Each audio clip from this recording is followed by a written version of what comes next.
that you then interrupt me. I will do that. Yeah, Yes. okay. Nora, shall we start recording then? Yes, I think I Oh, you just already did. started Yeah, now. yeah, yeah, exactly. Okay, great. So, hello everybody. Welcome to this session. I'm very happy to welcome you back to the learning journey hazard and risk assessment. Um, my name is Tony Ör. I am working as DRR and CC climate change adaptation advisor with Swiss Red Cross. And I'm also member of the core group of the Swiss NGO DRR platform.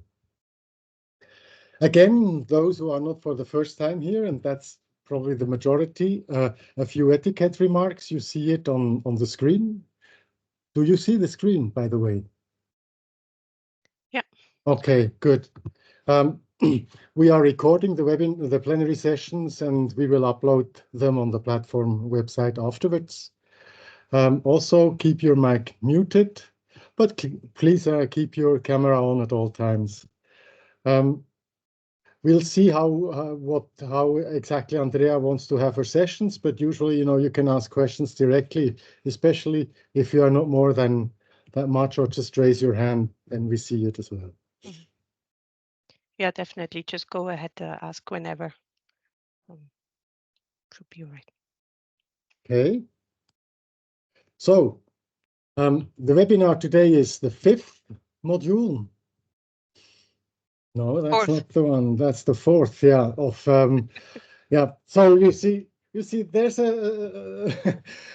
you will see that in 2 weeks' time. So that's one is the 4th, the first of 2 on GIS, and the last part of the learning journey.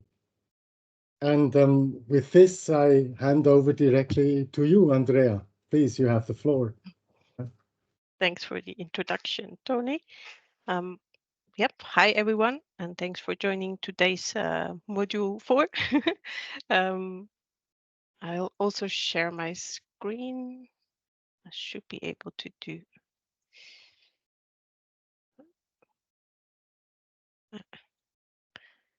That's gonna be a bit.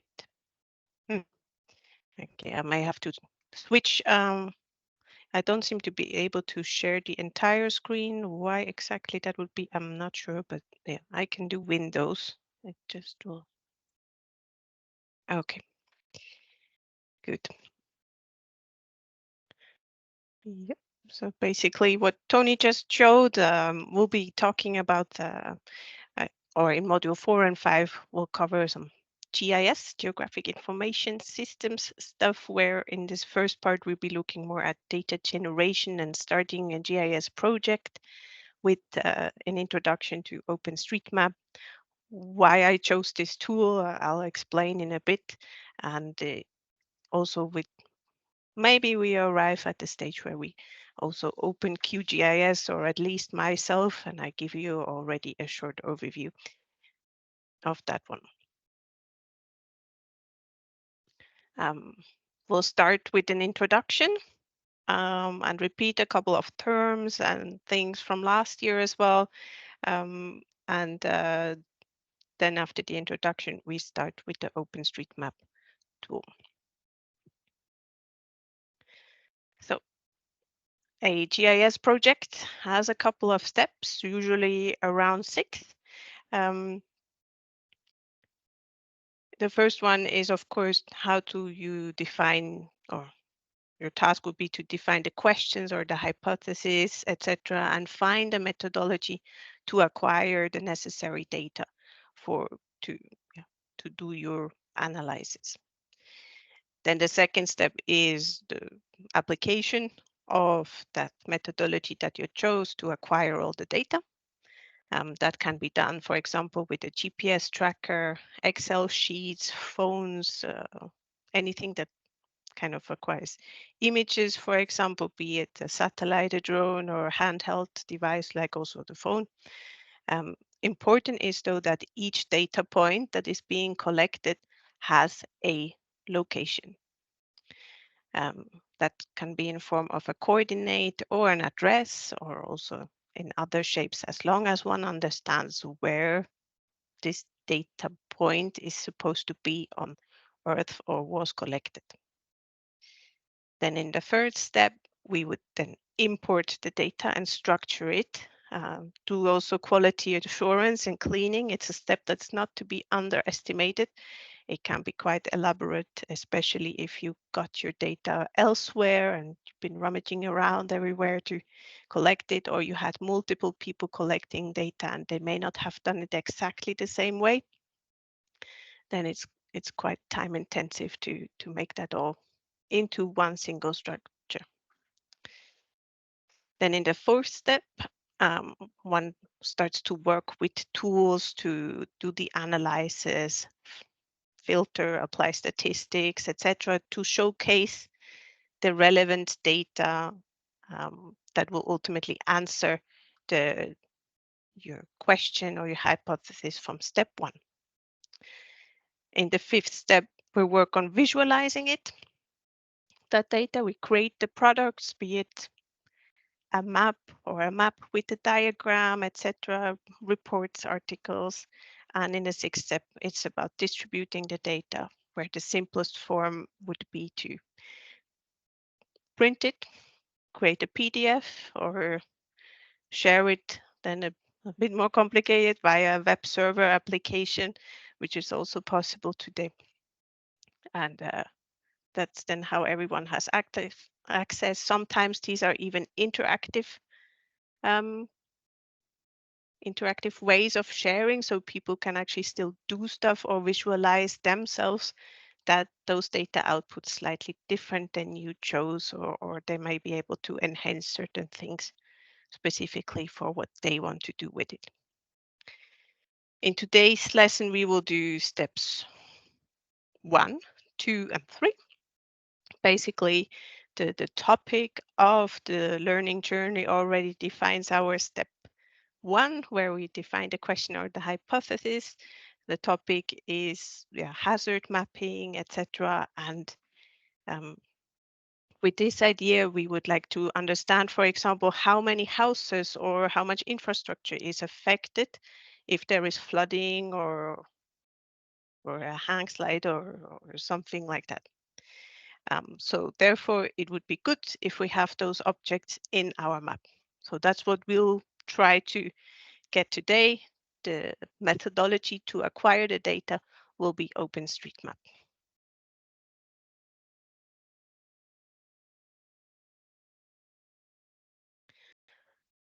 OpenStreetMap is a web-based open source mapping tool, and QGIS, the second one, for which you received some instructions, is a desktop-based software that one has to install. I'm aware that not all of you can freely install software on your laptops. Some found solutions already mentioned, like using your private laptop, etc. I'll hope though that, since we're not touching it today, we still have 2 weeks until the next workshop.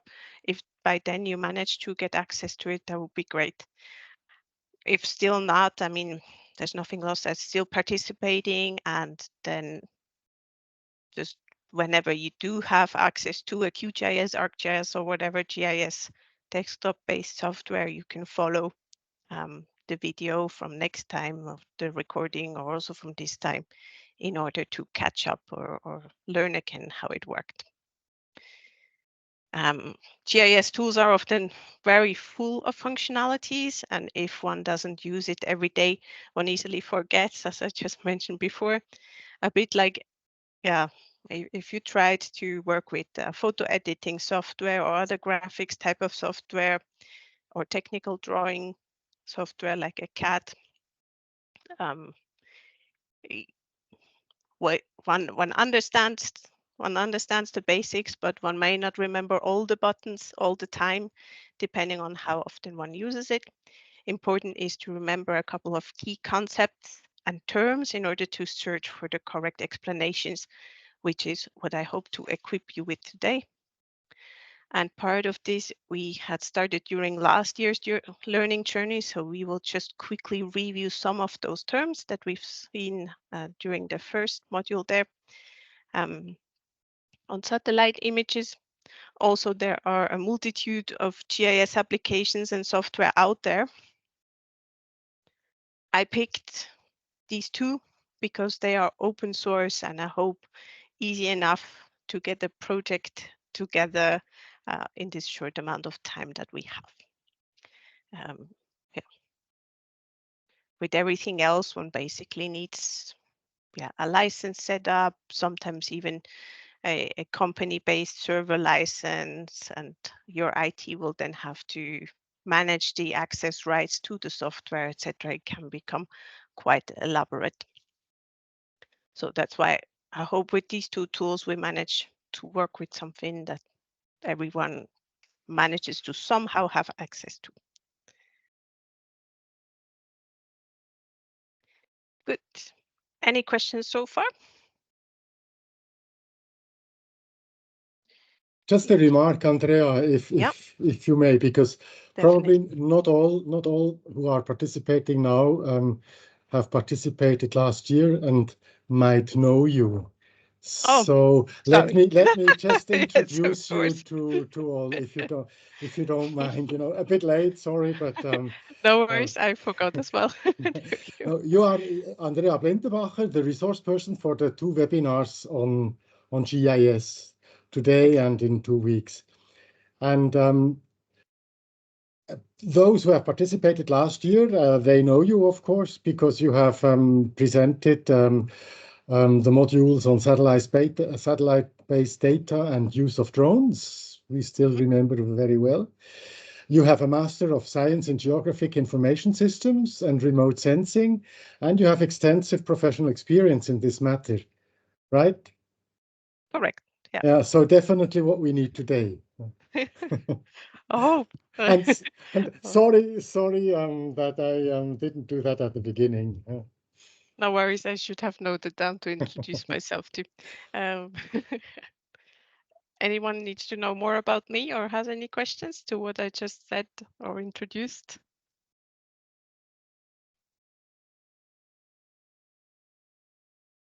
Good. Then we'll continue with this short review. Like it's really short. I don't mean to go through all of it again, since especially the first module of last year on satellite-based data was quite extensive in terms of theory or concepts brought across. And the second part, use of drones, is actually today less important. We are technically just interested in the outputs that one can achieve with drones now that we are at this stage. Um, so yeah, with the with the satellite data and other possible types of data, um, yeah, or satellite data in terms of imagery. Of course, there's other type of data that is collected by satellites and can be used in a GIS, but we were mainly talking about imagery-based satellite data, and on the drone side, of course, as well, cameras and drones collecting images and therefore being able to create one orthomosaic, so one large image. This would be this term here. We'll see that come up again, and we actually also work with one of those orthomosaics. It just means that there is a large image of the landscape taken straight down from the air, so not at an angle, just straight down, so that then we can do analysis based on the landscape that we see.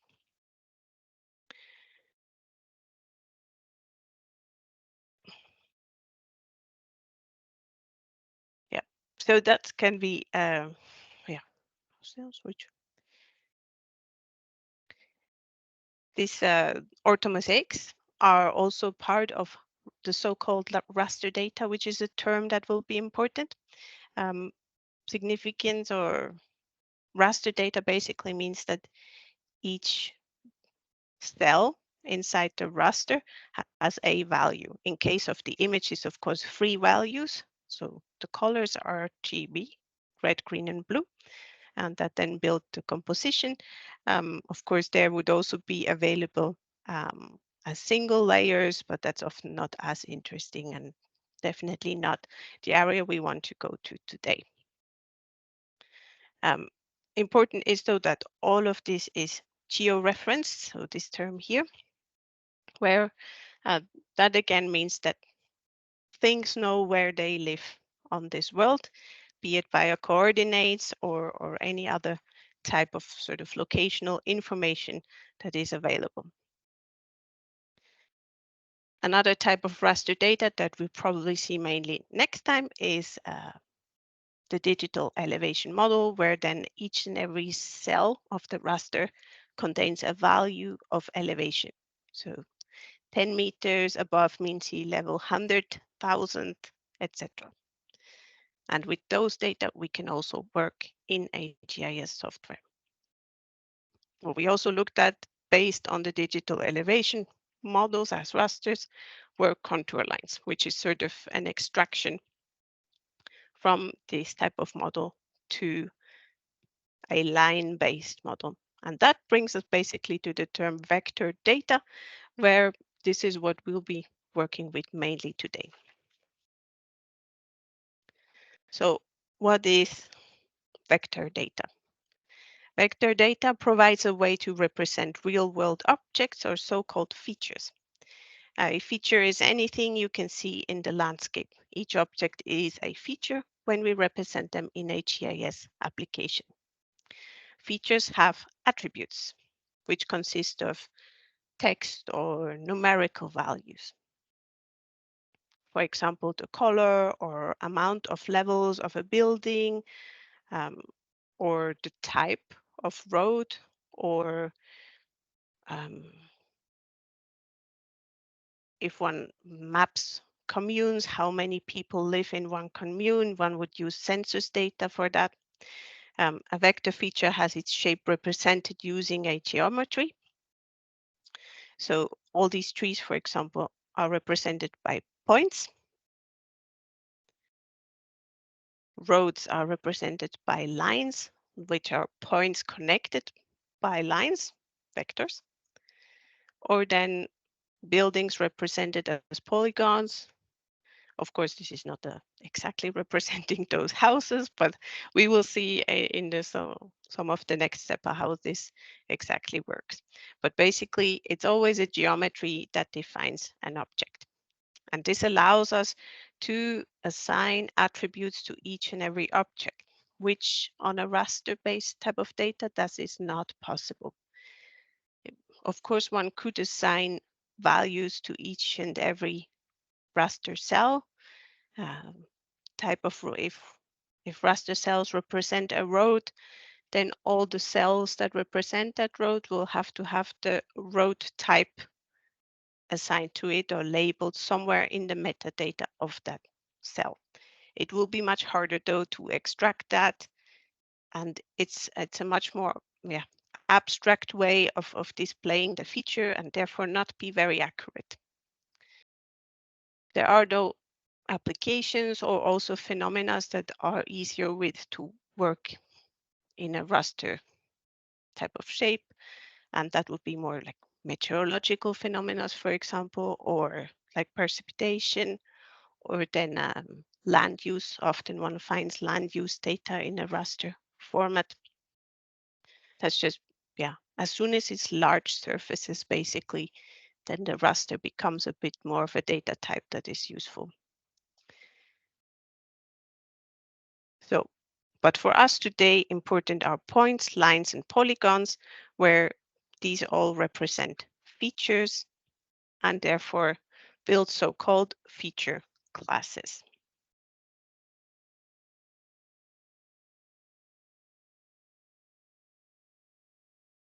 In order to make most out of both worlds, they are often combined, the raster and the vector data, especially in case of aerial images. We'll see that with OSM. For example, vector layers are like here, displayed on top of aerial images, like here. So we see this combination, and it's often something that today with our phones, when we navigate through the world, that is sort of a map view we got quite used to. Then we can also extract feature data by means of computer-aided algorithms and classifications. One can, for example, say, okay, create polygons around every feature here that has the same color, the same texture, whatever you have available within that raster data. Same for this one. Of course, today there is also the option to train an algorithm and use AI methods to do that. However, it's not straightforward still. There is still a lot of corrections to do. Oftentimes, one ends up using algorithms like that in order to do a first round of classification, and then one manually goes and corrects wherever the algorithm did not manage to create a good output or did a mistake, basically. But today what we're doing, or we basically skip all the algorithm stuff and work with the manual digitizing or vectorizing of data. And this we do today with OpenStreetMap. We will generate that data by digitizing off an aerial image. OpenStreetMap is free, it's internet browser-based. It's an editable map of the whole world that is being built by volunteers, largely from scratch and released with an open content license. These volunteers digitize their villages and other regions in the world based on the provided satellite image. With the account you created, we'll talk about it in a bit. We'll see how far you got with that. You can do that very same thing. So you basically become one of those volunteers. However, one could say, well, all of this exists already in Google Maps or Bing Maps, etc., which is certainly true. However, we need to keep in mind those are companies with a commercial interest that are behind the creation of those maps. They will only put that effort in areas where they can make money via advertising or other means, and they will not map out areas where they cannot, where there's simply no commercial interest for them. This is also why OpenStreetMaps is widely used within the NGO communities, also maintained, because if people are affected in areas where, yeah, these bigger companies don't have a commercial interest and there is no data available. What I heard, for example, a lot is that it's very helpful to understand how many houses are in an area, because then one can estimate the amount of people that may be affected, since oftentimes those are also areas where the census data is either very old or, yeah, just not accurate.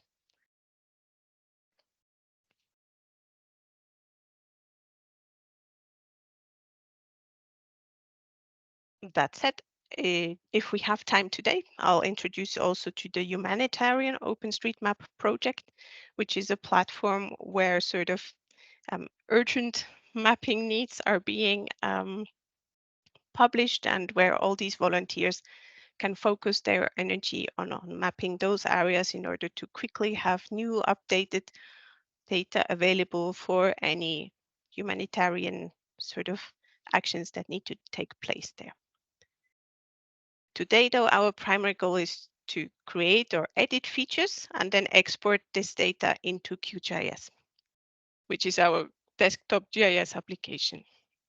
Of course, this is a process that could also be done directly in QGIS. You can create features also in your desktop applications. However, I thought it's going to be harder for us to do that right away. Plus, we have this potential of people not being able to install the QGIS software or any other type of desktop-based GIS. And therefore, I decided to start with this in order to have something a bit more applied than you guys all just watching me doing.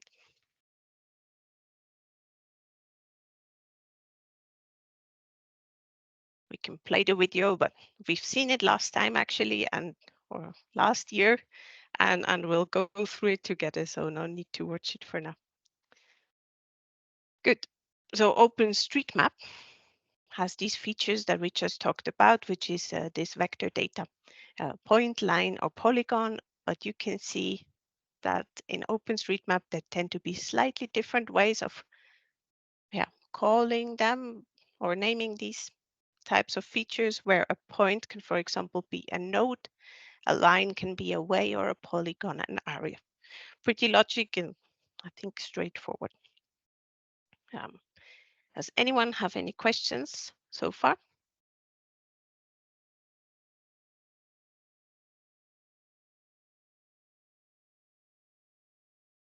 If not, then I'll suggest that we move ahead and we try to log into our OSM. And I think I have to now stop share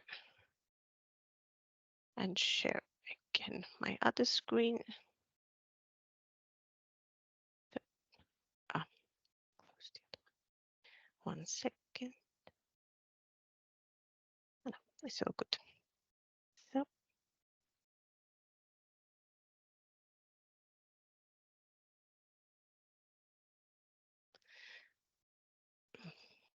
that's a bit weird, my cursor here. But do you guys all see my screen again? And did you manage to go to openstreetmap.org? I can also copy that into TimTim. Where was the? Oh, that's right.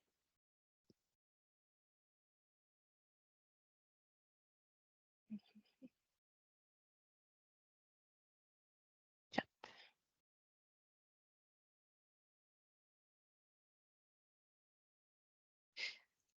Yeah, everyone managed to be there as well. Okay. Cool. So now that we are here, if you have a login and account already, you can go ahead on the top right-hand side. You see my cursor should be nice, bright and yellow, or something big that wobbles around. On the right-hand side, upper corner, you should be able to log in with the account you created. You'll have this map view anyhow, and what we see actually right now is only vector type of features. We see the road as sort of these are clearly lines. These are not pixels of an image. Same for the river, or here these areas that are in green. Those are fields, obviously, and this would be just one large polygon. You can navigate in OSM, so we can zoom out all the way. At all times, you actually have the entire world at your fingertips here. I need to find my area again. I actually picked the Emma where we were last year on the field day, and Georg took us through this amazing and very interesting valley. Now I need to find it again. Here. Voila, we were, for example, here was the field day at Kemmeriboden-Bad, which got flooded very badly due to these hazards around this area. What sometimes what we cannot see here very well is where what is mountain and what is not, or what's higher up and what not. One could go here into the layer section and see if we find anything that is more useful. However, they often OpenStreetMap is not a priority, but there are other types of layers that will give you background data in a sort of a different shape. Here, for example, we do have contour lines which indicate to us and contour lines and hill shading. So we get a better understanding of what's high up and what's low. That can also help.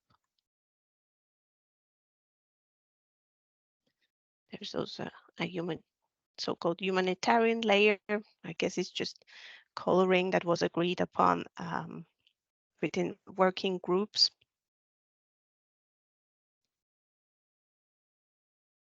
Voilà.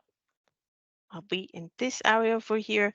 So yeah, zoom in and out with your mouse wheel, drag around the map as you need it to be, and choose an extent you like to work with.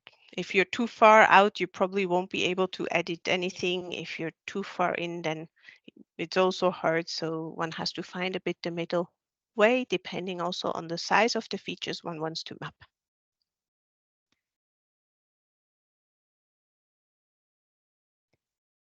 Everyone still with me, or did I lose anyone with logging in or finding their account details, etc.?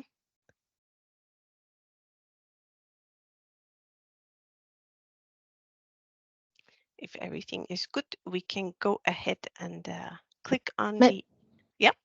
Maybe just a question, these different maps, these thematics maps that we have here, the cycle map, the transport map, who can open up that kind of map project? If I would like to map, I don't know, the chocolate factories in Switzerland, can I do that and share that here, or how does that work? You could, yeah, you can create your own map. However, if you get it right on this server, probably not. What you would create is a sort of a layer with all the features that you created based on chocolate factories, and then share that through the sharing button.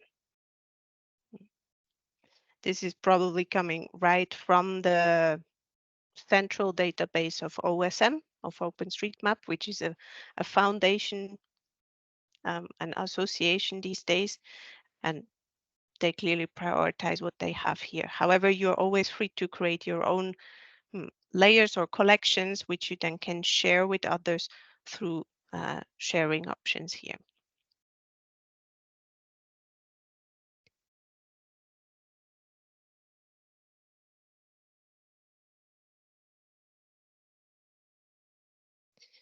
Okay, so once we're sort of ready, we can click on edit and you will see how the window changes.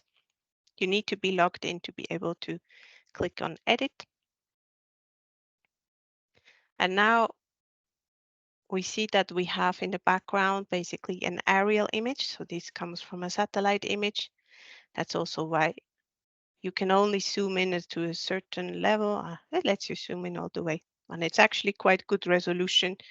We can still recognize everything even at a very high zoom level. And if we browse with our cursor over features, for example, I'll take here the house, and you see it's not very well aligned with the image, so one would have to find out why the shape here does not correspond to what we see on the image. But on the left-hand side, it shows us the feature type. So right now, this is a polygon that was assigned to a feature class, probably buildings, and out of the buildings, it belongs to a class farmhouses. Andrea, Yeah. I don't know, do you see us on your screen? Not, do you see no. the hands raised, etc.? No, that's why I thought you should. Okay, so there is Kamdi with his hand raised. Okay, yeah. So let's give him the So floor. I'm Kamdi from Laos, Soviet Red Cross Laos PDR. I have a question. So I try to go to open street map. Yeah. So there is on the screen I see like sign in and sign up. So before we being able to use it, do we need to sign up first, Yes. or? Yeah. I sent via Nora, who sent the invite to this workshop. You should have received a little guide on how to sign up. However, it's not difficult. You just have to enter your email address, and it asks you a couple more questions. Okay. Yeah. Yes, thank you. Well, one more question. Can Yeah. you try it? Can you try there by typing Vientiane capital if it appears there? Sorry. Or from your screen? Yeah, on my screen I type Yes. Vientiane. Vientiane. VN. V You mean, VIE. are we looking for an object or a feature? Oh, okay. No, Or he's So that looking. not is He's not looking the for his for town. his? His town, Oh, Vientiane, yes with V. it's a Vientiane. town. V Yeah. V-I-E. yeah VIE. ENT. Vien. Vientiane. Vien. Vientiane. AIAN. Is this IANE. correct? Tiang. T-I. Tiang. Yeah, Vientiane. Sorry. Yeah. Acoustically, I couldn't. Yeah. E E. N E E. N Like this. Vientiane. T Vientiane. TIANE. Vientiane. VNTI. If you spell it wrong, put it in chat. Okay. Yeah, that will also help.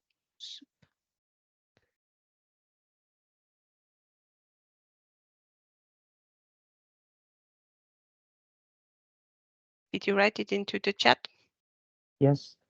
Yeah, I don't see. Yeah. Vientiane.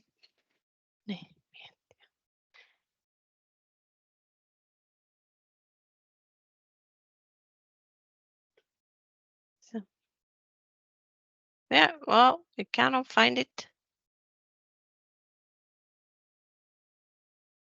Hold on.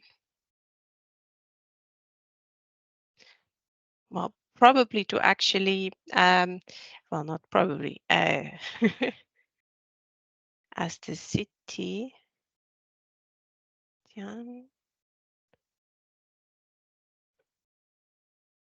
Would we look for a city?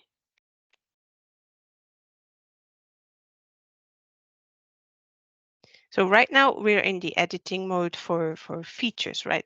It's not the most ideal place to actually go to a find another place on Earth. So I'll try now via Tian. Does this like your area? Yes. Yes. So yeah, Oh, all right. you can Yes. use, Okay. yeah, Thank you. go out of the editing mode basically by just clicking on OpenStreetMap and then enter in the search box your city, say go, and once you're happy with where you are, you can still adjust where you exactly want to edit and then enter the editing mode again. Does that make All sense? right. Yeah. Thank you so much. Okay, no worries. Um, yeah, actually you see if you're too far zoomed out, your editing mode is grayed out, it's not even possible. So you have to be zoomed into a certain level until you can start editing again, because it's just assumed that if you edit at this level, it's most likely gonna be wrong what you're gonna edit. To Thank you. Switzerland. But feel free to edit there. You don't need to be at all where I am here.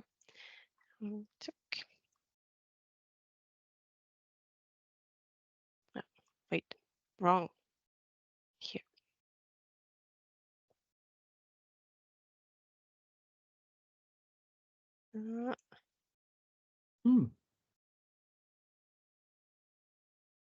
Does everyone found a place where they want to edit something? I was where you were before. Good, good.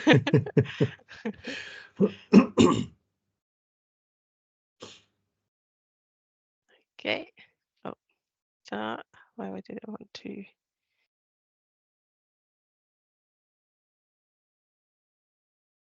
find this spot again?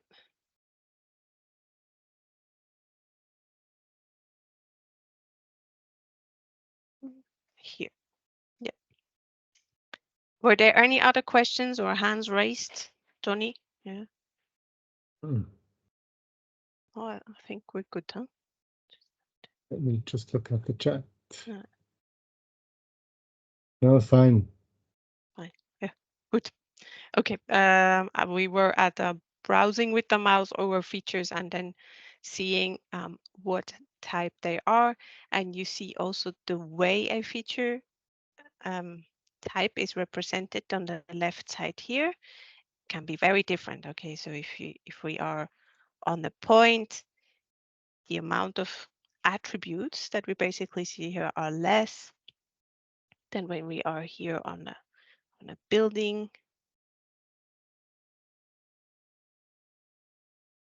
or a road or a river. That's totally different.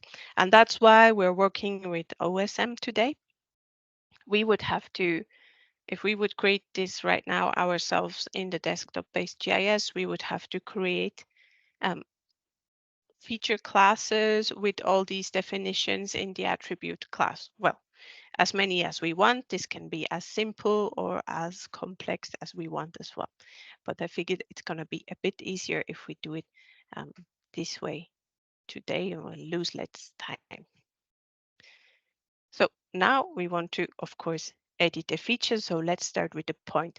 You can click on point, and then on the map, wherever you find something, I'm going to mark this garden. So I just clicked once onto into that area, the center maybe. And now we can, of course, a garden can be a point feature or a polygon feature, right? It depends a bit. Sometimes it is also both. It depends then at what you exactly want to look at, or at what zoom level, or what would you like to do with it in the future in terms of analysis, etc. Now I'm just editing to have a sample point. We can give it a name if we want. We can give it a garden type. Is it community, residential, botanical, etc.? It's residential, and is access allowed? We say no, it's private. Okay, one has to go ask this person to have access. Maybe try to create a point yourself.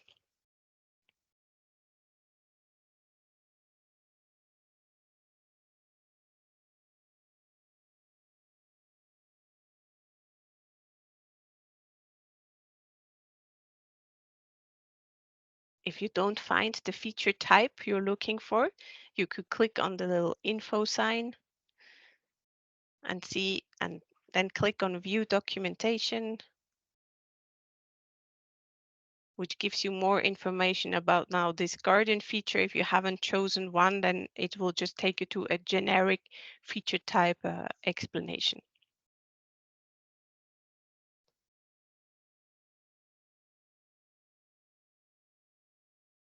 If everyone managed to create this point now, we can move on and maybe create a polygon. You see, yeah, and Tony, for you as well, we don't have many features in this area that have not been mapped. That looks different in other parts of the world, but I meant to maintain a bit the topic by doing this. What about the solar panel there as a polygon? Yeah, one could, if that's of interest, you could try to create an area of the solar panel. Area was I was gonna do the pole, but we can also try the solar panel.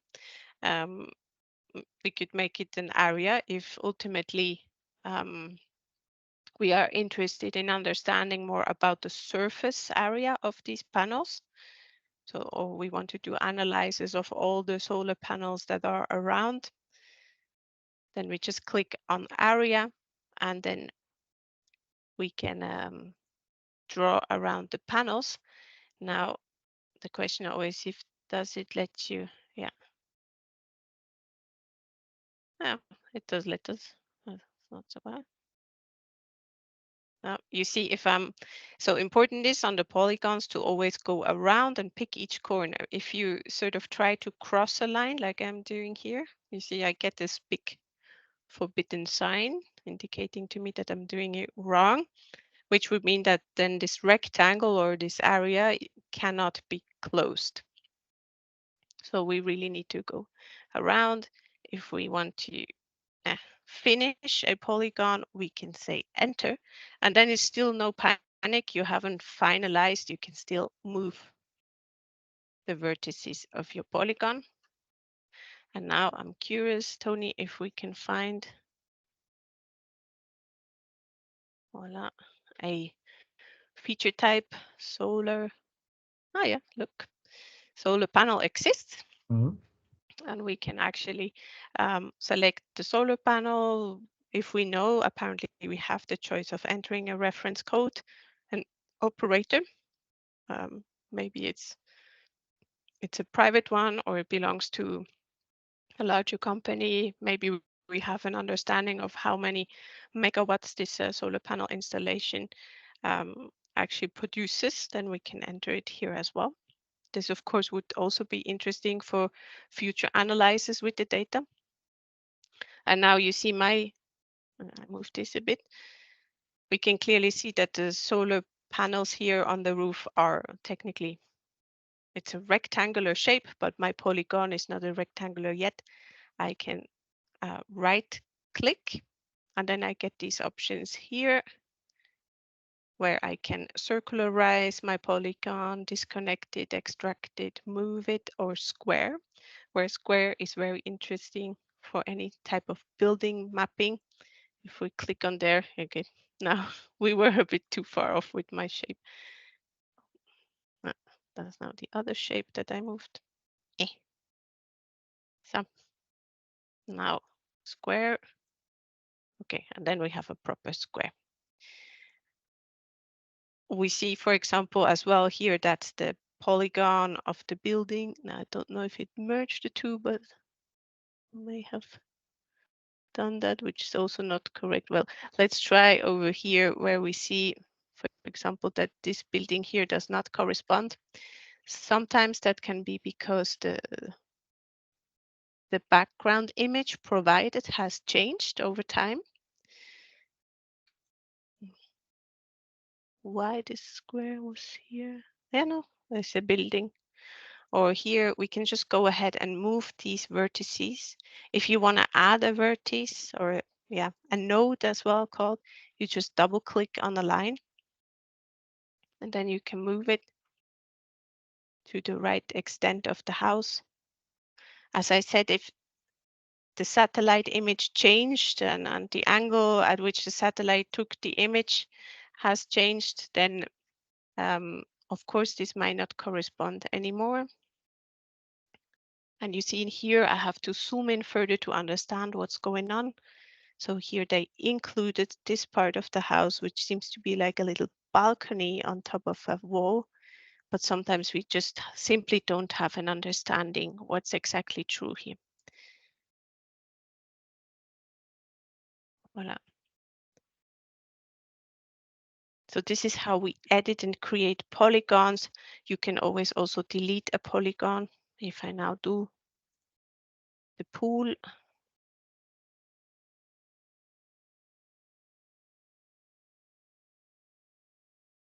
voila. I could actually, well, I can make it a square or I can make it round, because in this tool, it apparently lets me draw across, circularize, voila, and I have a perfectly square pool, and it tells me that I haven't selected a feature type yet. Pool, swimming pool facility, etc. You see there are plenty of these feature types. I assign it, and voila. Sometimes it can also be someone was lazy and he edited from far out, and therefore the shapes of the buildings also don't correspond. That's all possible.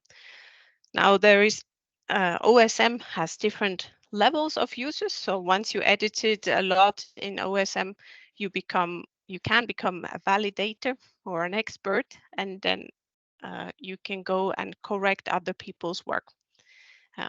We'll see that option when we save our objects and exit OSM. Now the last type, feature type that we didn't try it is a little road. I'm just finding one that does not exist yet here. It's probably some sort of a private path here that I have. So I click on line, and now either I make it connect to another road, like here, I can make it come off and freestyle saying, okay, it starts there, it goes around. And then I just place points along that road or path until I'm sort of at the end or the next junction. I click enter to finalize the shape.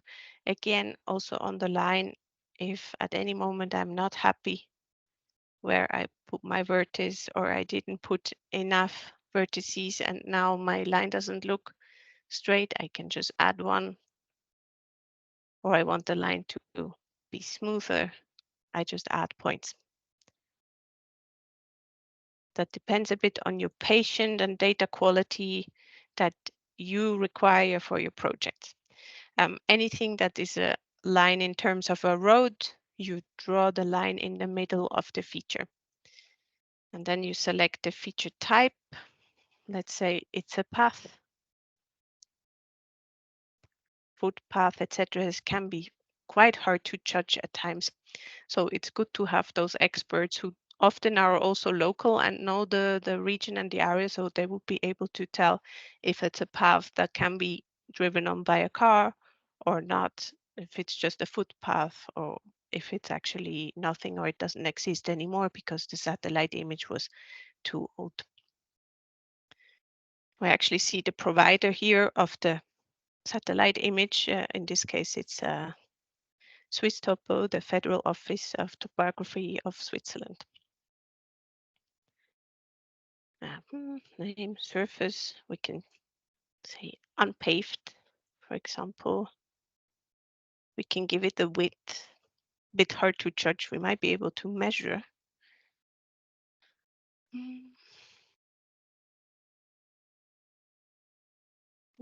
No, right now, no measuring tool, so better to just either you eye it using the scale bar that we have here at the bottom, which is shows us what 10 meters would be. So that's maybe 1 meter across compared to that bar. You could enter 1 meter, etc. Once you are happy with your edits, and also at any moment in you can always, I was gonna say, you can also undo any changes. You can also save and then delete or re-edit later. So if I'm now going to save all the changes that I made, I give it a name. So my change set has a name, LJ4, and I can continue. So for Learning Journey 4, I can also copy that and use that with all the changes that I'm now doing during this mapping session, so that ultimately on the OpenStreetMap database, all my edits have been saved under the change set name LJ4. And here is what I just said before. You have the option to let your changes be validated by someone. The changes you upload as my username will be visible on all maps that OpenStreetMap use. I would like someone to review my edits. You can say yes, and then someone who is a validator or is from this area will be informed that there was a change done in this region or the region where he is responsible, and he will go check if that's correct or not. Or he knows maybe more. Maybe we've been editing buildings, but we didn't know, is it a kiosk, a hospital, or a school?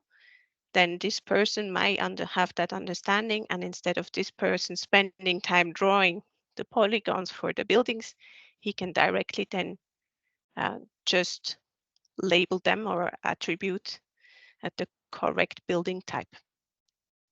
I'm not going to do it. I just go back and I delete my changes. So I upload.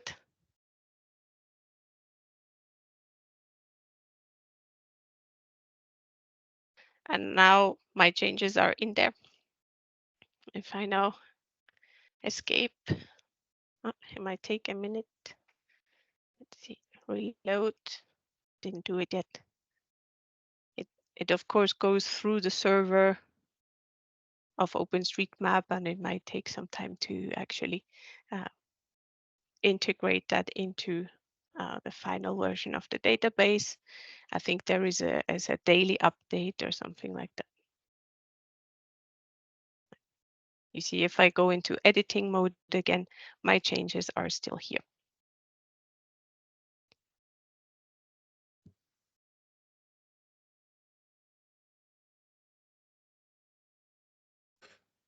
Okay, so do I still have everyone? Are people trying to edit something?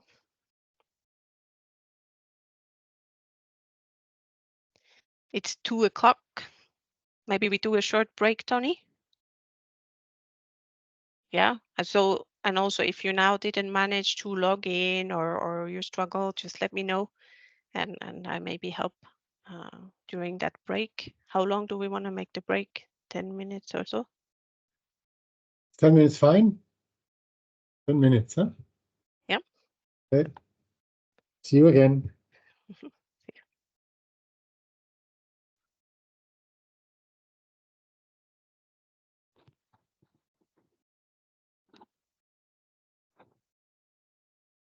Ja, vorher das Trampolin, weil das habe ich geeditet und nachher habe ich es eben so aufnehmen wie du. Aber es ist nachher nicht gegangen. Ich weiß ja nicht, wieso es nicht ist gegangen. Also wir safen. Und jetzt also, es gibt das Trampolin. Ah, ja, ja. Staunen. Jeder Safe Alles wird da hier möglich. tagen. Da. Ja, in der Schweiz sowieso. Da ist schon lange alles gemappt. Darum haben die Leute auch Zeit zum Neuen. Ich muss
das Gleiche gemacht wie du, andere. Jetzt hat der Hof, wo wir waren, letztes Jahr, hat jetzt 2 Gärten oder 2 Mal den Garten.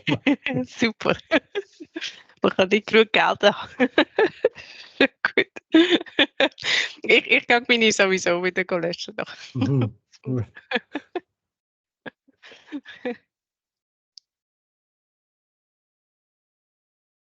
Mhm. Did everyone manage to edit some features? Of course, you didn't have. You are totally free to do more lines or more polygon type of features or whatever you're seeing around your areas that needs to be either corrected or added. Feel free to do as many as you'd like. Save every now and then, otherwise you risk that if you lose somehow internet or your browser shuts down for whatever reason, that you then lose your edits and then you start from beginning again.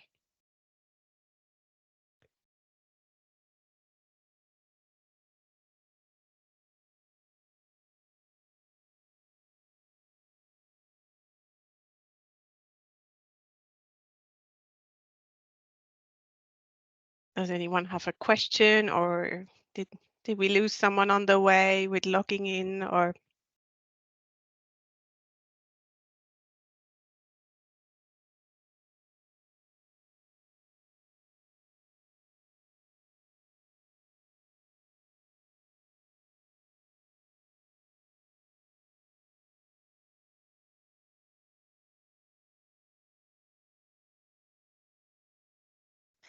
Sometimes it appears as if the polygons and the image are a little bit shifted. yeah. Is there a reason for that? Are there Mm-hmm.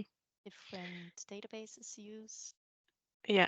So actually, maybe I'm not sure if I can show on my example. When we are editing, we can also change the background layer here, which means we could change now from the Swiss Topo image to the Bing Maps image. Or let me just zoom in. Let's see if this here makes a difference. If now, for example, I choose Bing Maps, you see it's slightly shifted. Sometimes it's not. Okay, this is an example from Switzerland. There is a lot of imagery available. Oftentimes in other areas of the world, this is not the case. Or if you're participating in a project, then it will be specified which type of imagery you should be working on. If we use this, because for example, Bing Maps may not actually obtain the images the same way as Swiss Topo does, or as Esri does, or who else do we have?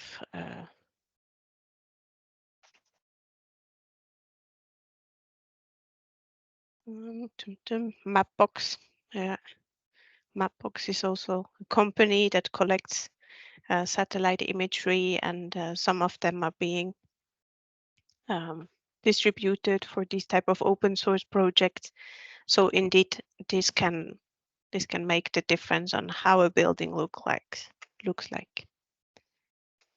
And of course, if you're working on a project with multiple people, then it's good to make sure that everyone is working from the same type of background map in order not to have too many discrepancies or get people be angry at each other for apparently not having done a good job.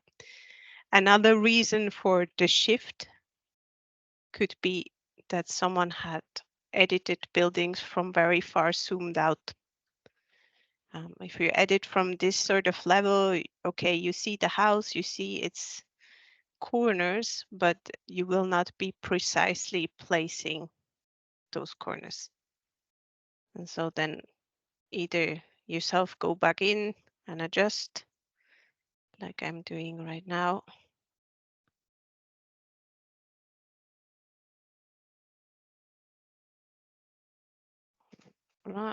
Or whoever is validating does that for you.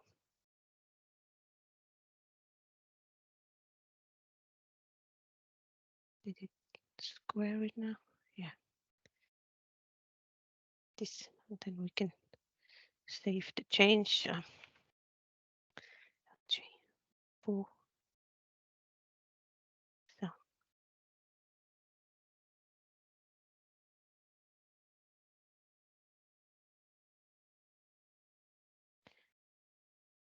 there any other questions, or did I answer this one in a way that makes sense? Yes, thank you.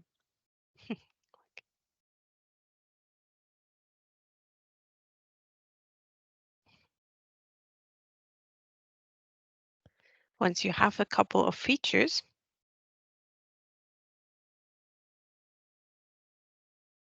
or is everyone still mapping stuff? Is everyone, or have you had enough feature editing and mapping? Okay.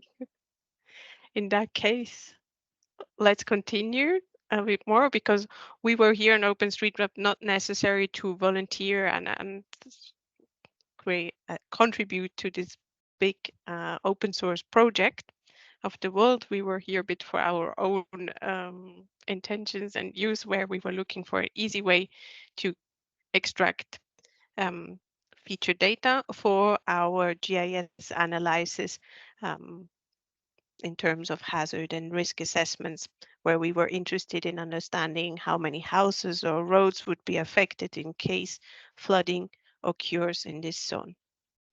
And in order to continue,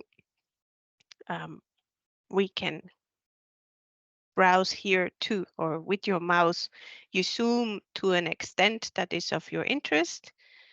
I'm saying now that I'm interested in sort of this area. You can be in editing mode or in normal mode, it doesn't really matter.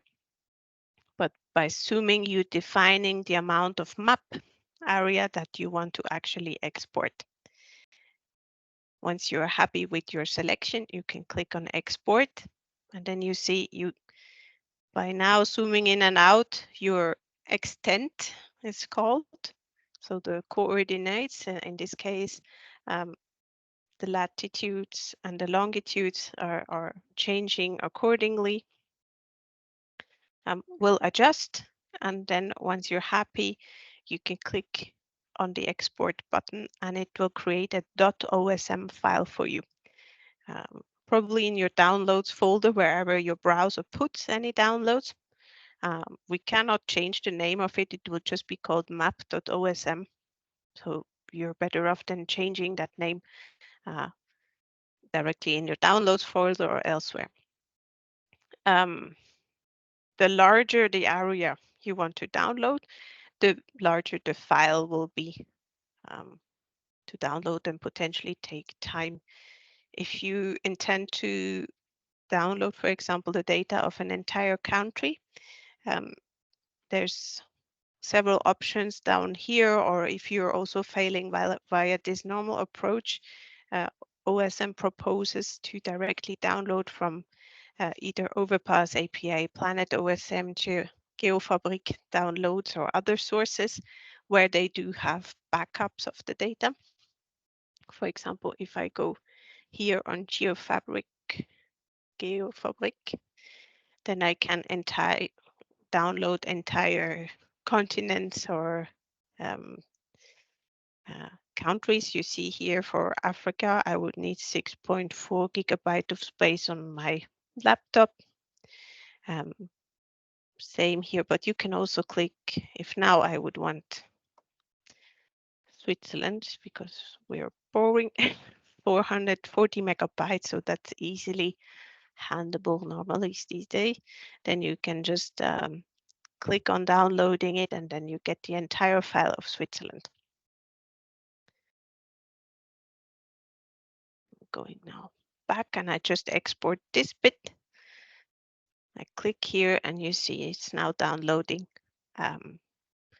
this map.osm file.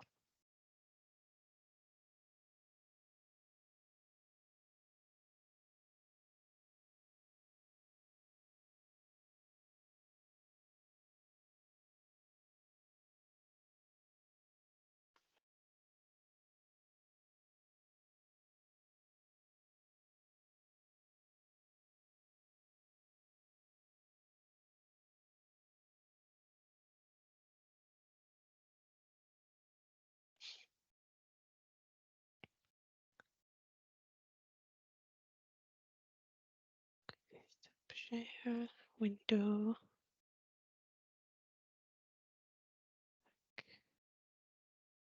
And I just ask one question, Andrea. Yes. I marked it and I downloaded, and it created also a map OSM in my downloads folder. Yeah. But then to open it, my computer asked me he doesn't know which program to use to open it. Exactly. That's Okay. our next step. Okay, sorry. Don't worry. Oh, good. So of course now, yeah, as you addressing the next vital problem or topic, that's the point where basically we're switching to our desktop GIS. In our case, we decided to work with QGIS since it's open source and we can potentially install it on our work or private laptops without too much hassle. And then,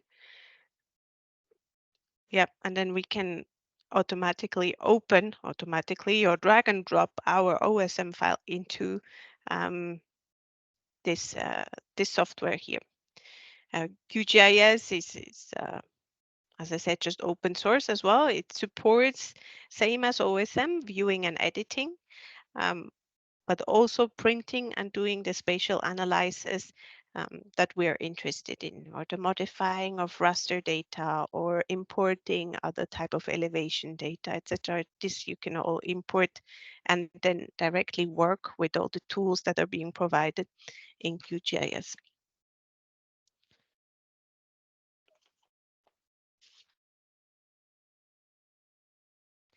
The user interface of QGIS, that's just to give you a bit of a view before I enter it. There is a menu bar at the top. It has a toolbars, which are like in a Word application, or so you can adjust here what you would like to have visible or not visible in terms of tools. Usually then you find the ones that you most often require. Then on the left, we have the browser panel. This is where we go find our data, either in the directory or from other sources. Maybe you have access to some databases or so-called web map services. We have the layer panel, a status bar at the bottom, and of course the map view. Now, I change sharing option again.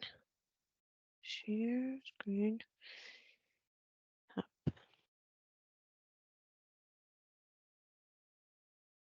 This one.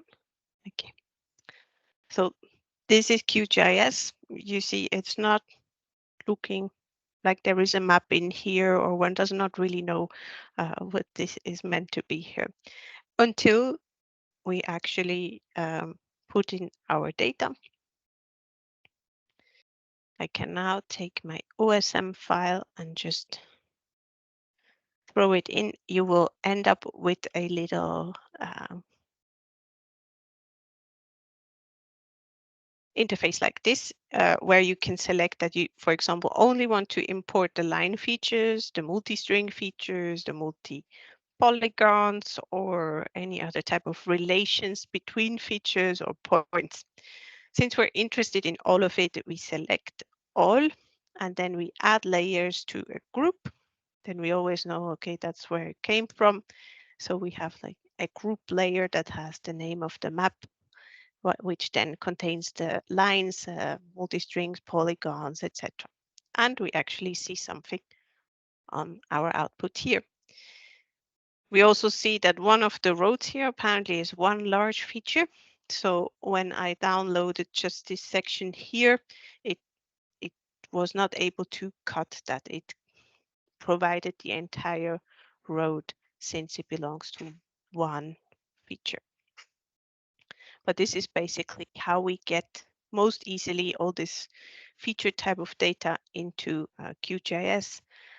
Of course, I mean, depending on the countries that you're working in, or in case of Switzerland, there is SwissTopo that provides a multitude of shape files and web map services, etc., that you can tie all in without actually you having to go to the field and collecting all this data manually or with a group of people. that makes life much easier. But for this, I didn't know what you guys have access to or is available to you. And I figured it's maybe also good to know that this is possible.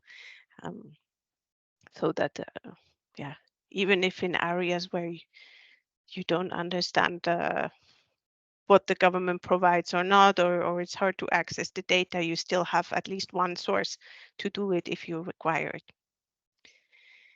Now, of course, this doesn't look as pretty as it does for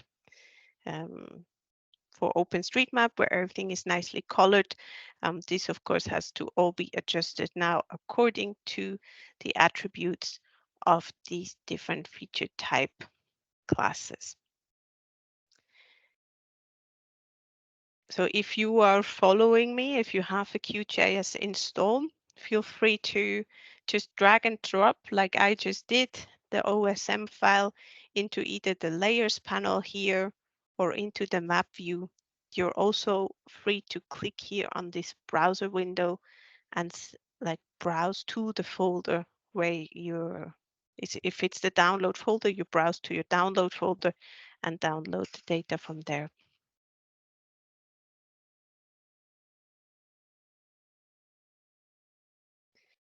If that's okay for now, I'll show you some. Can we actually? No. I hope everyone sees it well. I try to make my arrow yellow and big so you at least know where I am on my screen. It's sometimes hard to follow someone with these live demos. But basically, in order to change the looks of our map, or for us to understand better what we're seeing here, instead of just lines, random polygons, and some points, we'll have to go into the properties of one of those feature classes and then change the symbology to something that is useful to us. But in order to change the symbology, we'll have to understand better how the data is structured in this feature class, which is viewable if we open this attribute table. Sorry, that was a bit fast. I clicked again right onto a class or feature type and then said open attribute table. Now we're in some funky view. Oh, sorry. Yep.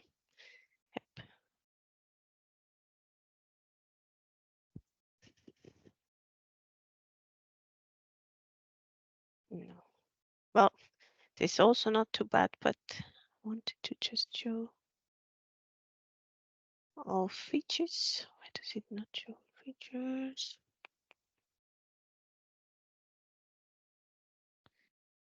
Doc actions. Being stubborn.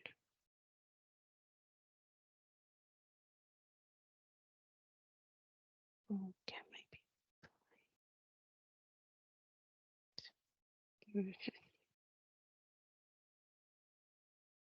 Ah, well, we have it here too. So you can also dock your attributes table at the bottom. Or we go maybe here. Okay, so this is already better.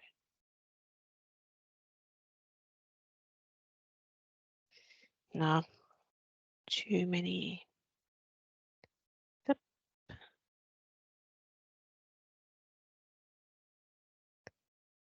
Yeah, here we would see the naming of all these areas. This is, for example, where we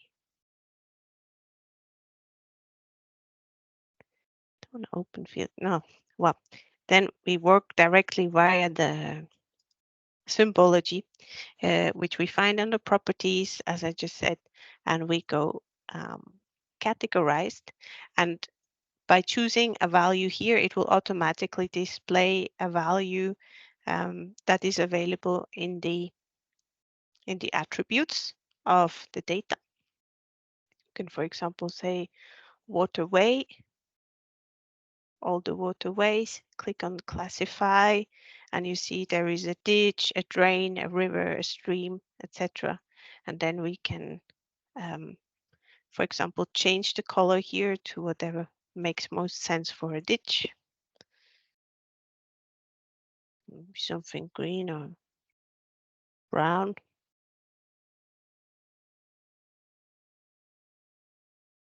What else do we have? Oh, river. Maybe should be blue better than that.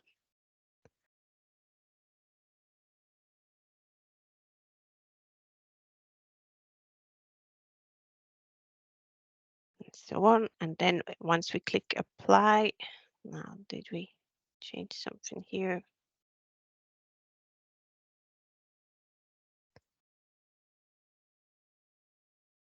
Yeah.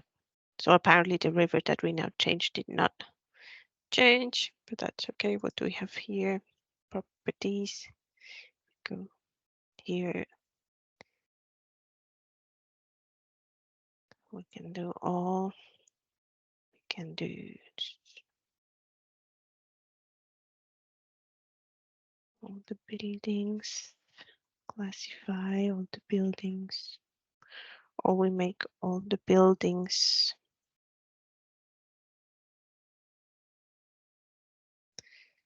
Well,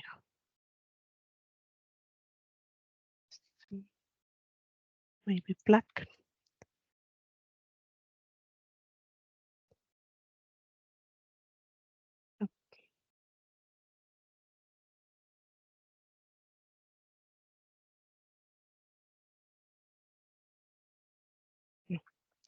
Shadow key. So if we uncheck all, so, okay, so now at least all the buildings are colored. That helps already. So these would be colored by different types of buildings, farmhouse, residential building, etc. But of course, we could choose whatever coloring is most useful for us. If you want to know what is what, there are info here, like a little info arrow where you click on it and you see what is all available in that class. It's OpenStreetMap, so it's very elaborate and not always super conclusive, but at least we would have all the buildings in here in a rather simple way and also in a way that we can actually use them. If we, because I'll show you a little trick under the XYZ tiles here, we can, there is an OpenStreetMap layer and we can basically just drag and drop that as well in here. I just put it under like this. So now we have the map section that we imported, but also at the same time, as a background layer, the OpenStreetMap data in general. So this link directly accesses the OpenStreetMap database. Of course, you do need an internet connection to be able to do that. The disadvantage is that this is now not displayed as vector data, but as raster data since it's just a background map. And we can recognize that by the symbol here being sort of these, yeah, rastery multiple squares, one next to the other type of data. Means we cannot, if I turn off our vector data, if I zoom in, you see it's pixelated. So that's exactly the difference between the vector and raster data. And then it's just, you see, I cannot actually click on one feature and get information from it. Means if we do then spatial analysis or anything with it, I would not be able to only work with the buildings or only work with the roads or do specific analysis on one or the other.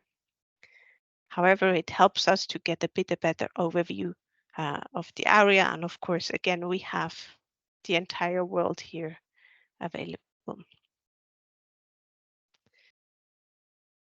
Can I zoom to group? If ever you get lost, you can right click of any of these layers that you have and say zoom to group or zoom to layer. I was in that check here. And then the view is automatically adjusted to where you were. Now, if I turn it on again, you see we have our layout. Here is the little road that I edited. Let's see if we have how many gardens we have here. Just one, Tony. That's good. Maybe I did not synchronize yet for it to be 2 gardens. Okay. But this is basically the difference towards between OSM or this type of browser based mapping tool and desktop GIS, where you have to import everything and create your own map directly in here.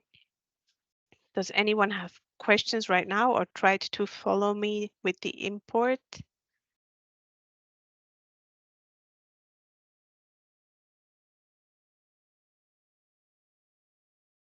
Okay. Because for today, I would then actually leave it at this for the QGIS part, and hopefully we can all sort of have a QGIS set up by next time. I will also send over some additional data so we don't have to download it or do anything in terms of data preparation, and we can directly work with some of the tools that are provided by QGIS. Well, do you have any questions in regards to that, or do you know that you'll be entirely blocked of installing any GIS software anywhere? I will try to advocate and to have it next time, so we will see. Otherwise, just watching what you are doing. Yeah, I was trying to also find further browser-based applications. There are some, but it's all for pay and you need licenses, etc. Or it's then only for a very specific application, and then we're not free anymore to do what we need to do. Okay, so if you are still up for it, we could actually do a little introduction to hot OSM. Let me just find the link. Some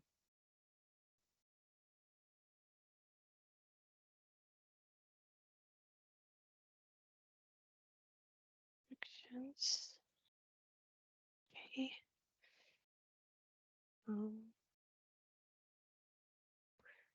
View. Okay.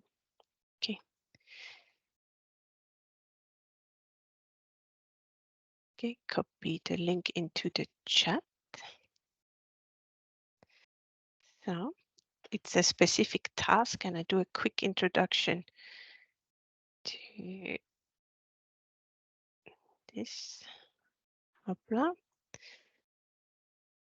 So we were Hot OSM is the humanitarian OpenStreetMap project, where basically the organization creates projects based on the OSM platform that where we were editing for our own sort of purpose. And these mapping projects are prioritized based on the urgency of a humanitarian need. Maybe some of you have already come across these type of projects. Here, for example, you can see the number of people that got working in the areas. So we see the amount of 1,687 people contributed to that specific project. That's been a while ago after the earthquakes in Turkey and Syria.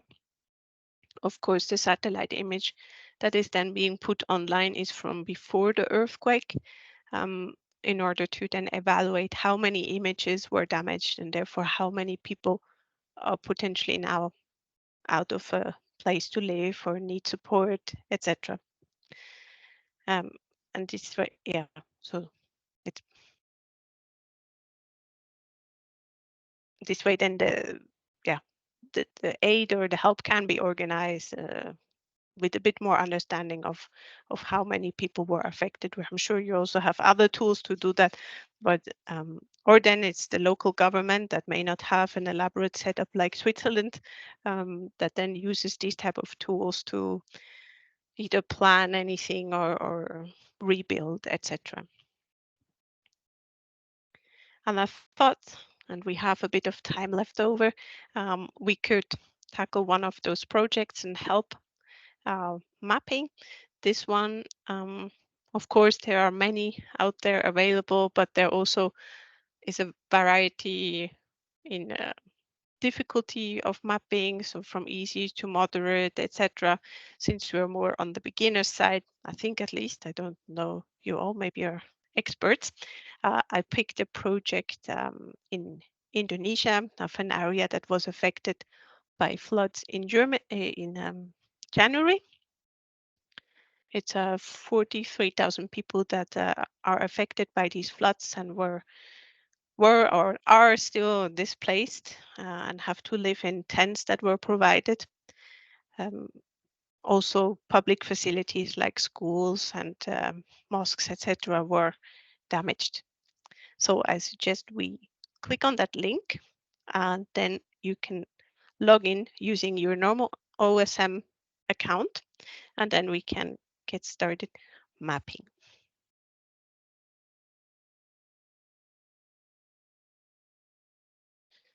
So, stop sharing.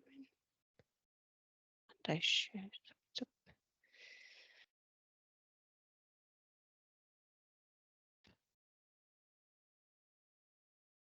Share next window.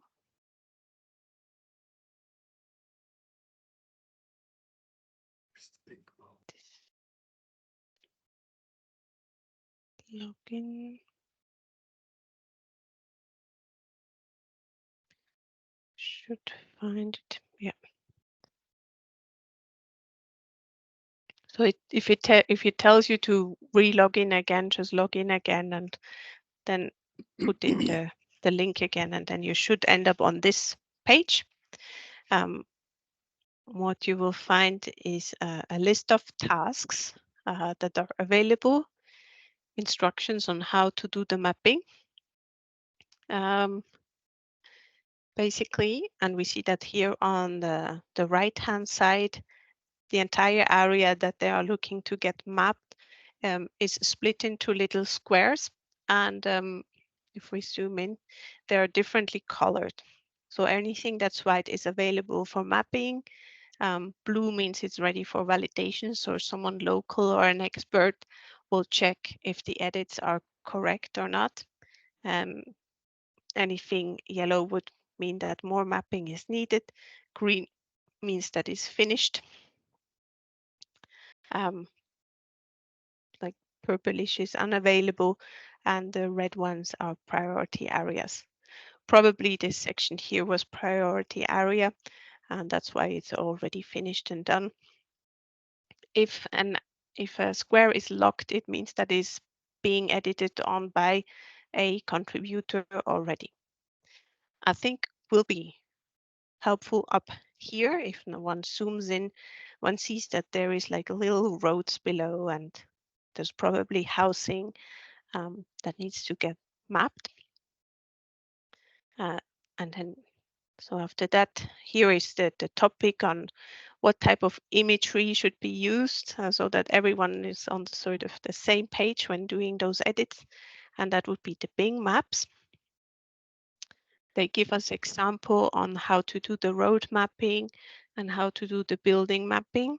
You would also find below a little video on an instruction on how to best edit and mark the buildings. So there's a lot of information available in order to do this sort of in a way that it is finally then also useful to people.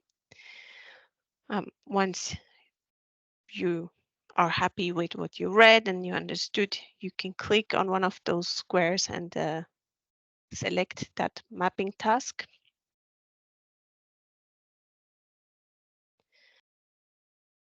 And OpenStreetMap is very nice. So if ever you come up with the idea to help on such a project another time, it's maybe been a while ago and you don't quite remember how it works, you can always start with this walkthrough that just shows you again on how to create an area, a line or a point, and how to select the feature type for it. So here you can click now on edit now, as our minds are quite fresh. You would edit anything that is within this purple area. Now I picked one, of course, that only has fields, but we need some buildings. So then I can scroll down here and say I want to select another task. If you just leave now, this square will remain locked and no one else can go edit in there. Or if you see that it is a task that has a lot of features in it, that will take you hours to actually map and you don't have the time, you can always split the task. I see down here will be better. I'll be select another task. Maybe I go here. Yeah. So good. So someone already did the roads and little paths. So it means I can now go in case some buildings were done. We'll make sure to change here. Okay, we don't need to change. It's already on Bing Maps aerial data.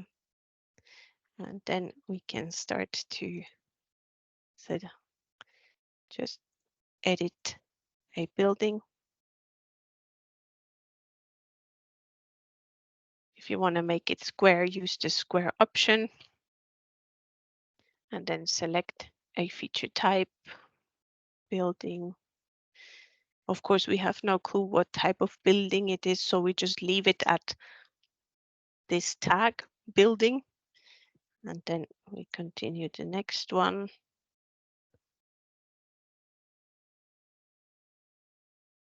Here it's a bit hard to tell, right? It's not the same quality type of data as we've seen just before. Yeah, so once selected is good. I mean to make this a square. Hopla. Or here.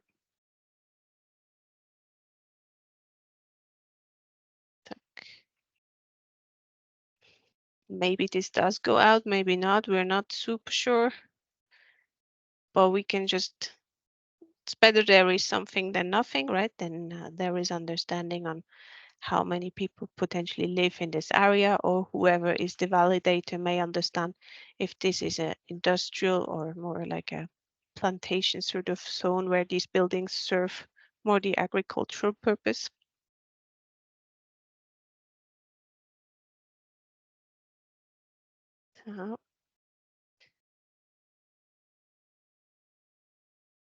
So building.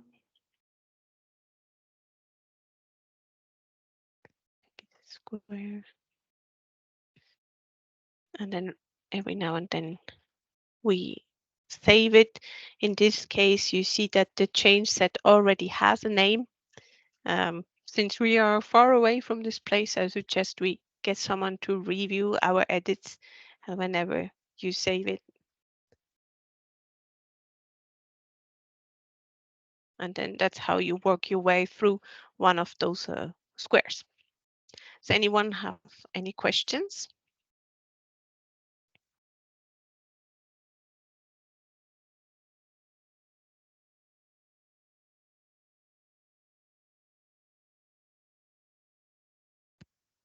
Did you manage to find the task via the link and log in again?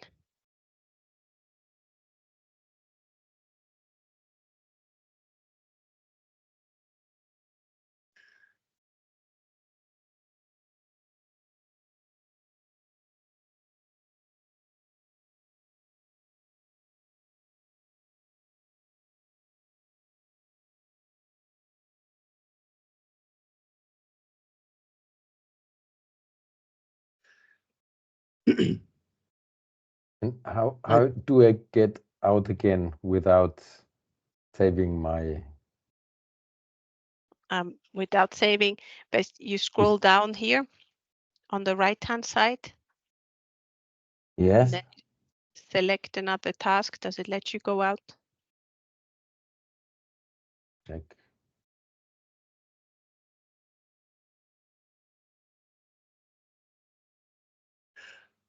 I clicked in there, but I Yes. wanted to. Is it okay with you, Joe? Yeah. Okay. I clicked in there and I wanted to see with what background I use, but I didn't find that. I somehow lost you there. It's under the Here. layers Yeah. button. Okay. Yeah. Now Yeah. it's okay. Yeah. Good. And if you made edits that you don't want to keep, you can also use the undo button at the top here. It's right now not active for me as I don't have one going.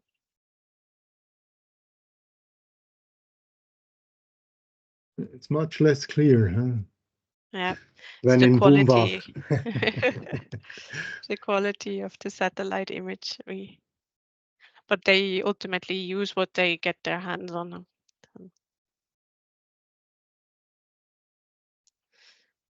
But good, in this case, it's also to understand more where the buildings are, where was the damage done, how many people were affected. For that, it does also not need to be centimeter accuracy.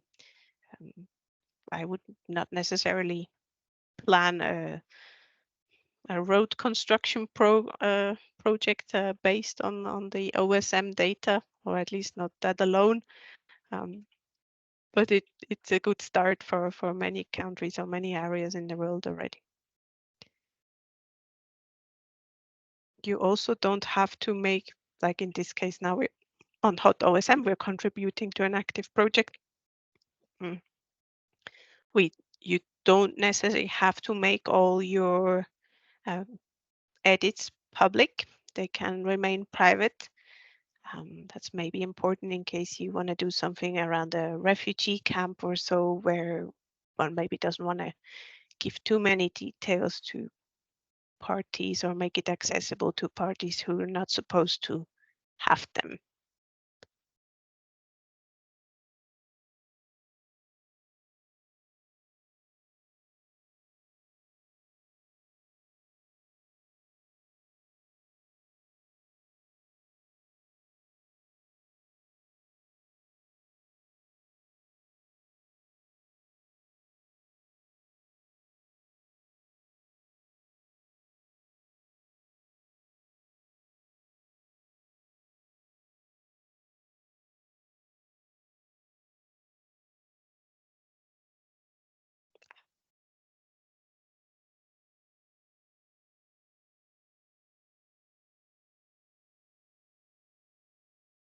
I couldn't tell that it was this shape. From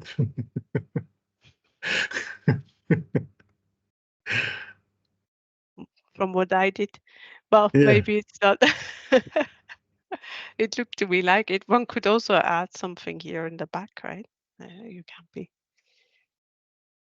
Or, if you have a better understanding of the region, maybe you know how they built their buildings,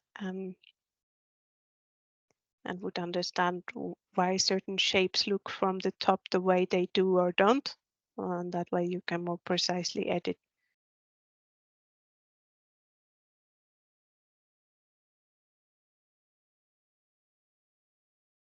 Mhm.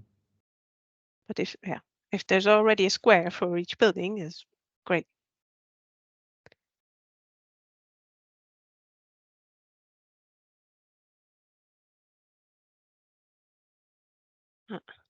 Someone should review that.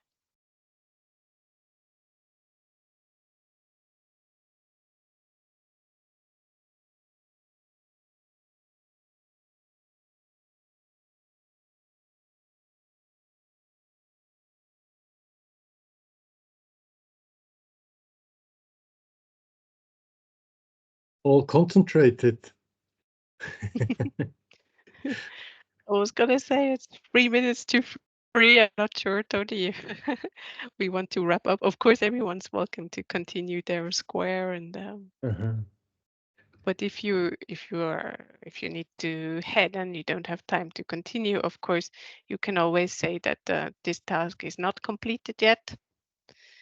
Submit, and therefore everything you contributed still stays in there, and someone else or yourself can continue later on. Okay. So, who did more than 10 features, saved more than 10 features here? Joe, how many did you do? Oh, you're muted, sorry. I just looked around a bit and then went out without saving. Me too. I went through different ones and I said, oh no, I don't like this one here. There's nothing. I wanted to do roads, but the roads were already and only buildings left. And then I was watching you, Andrea. Okay. So well, I hope that gave you a first idea on how this could work or how you get your features into the GIS, and I'll be sharing some more data with you for then having direct access for next time in QGIS.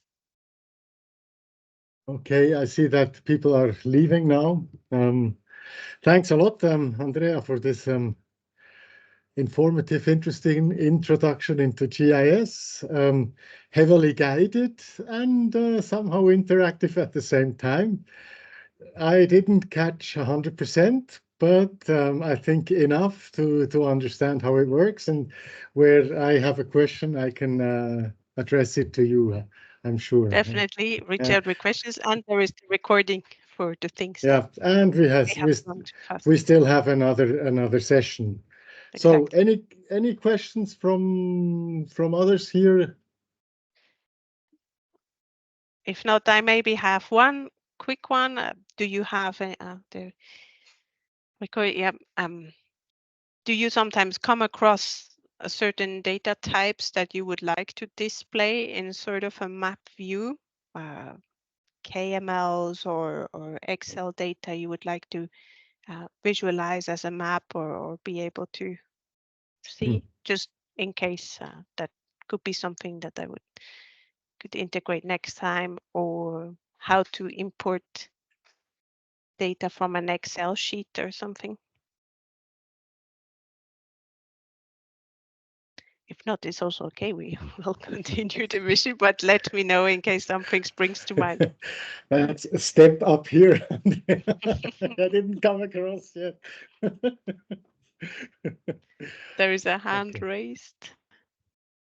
Hi, Sandra? yes, I don't know if you can hear me or not. Yeah. Okay.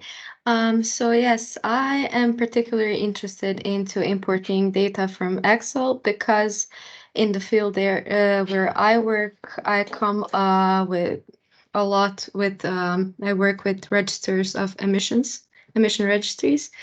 So when you calculate emissions for some type of a city or place, you always need to integrate it to GIS. So that's why I took this course. It would be like a full circle picture for me. Perfect. Do you register the emissions based on one location or like an area? We looked at the city, so city, one location. Yeah. So how much emissions are emitted by the entire city? Yes. Thank you. Thank you. Well, there are 500,000 ways. That's why I'm asking you. Good. Yeah, and otherwise let Nora and Tony know, and they will tell me as well, and we'll see how much of it we can integrate, or if it's too much or I see I cannot cover it, I'll find some resources for you to have like a walkthrough or step-by-step guide. Yeah, good idea. Thank you. Yeah. Please feel free to submit it to us, and we'll share it with Andrea. and then see how much we can do in 2 weeks. I also see another question. The recording, we will do that as soon as possible, by the latest tomorrow. Then you can go and have a look, as I will do as well. Candy. Thank you. Okay. Any more questions? So then, thanks again, Andrea. That's it for today. Okay. Looking forward to seeing you in 2 weeks, same day, same time, for the second webinar on GIS. Bye for now. Have a nice afternoon, nice evening. Okay, bye-bye. Bye bye. Bye. Thank you. Bye. Thank you. Bye. Thank you.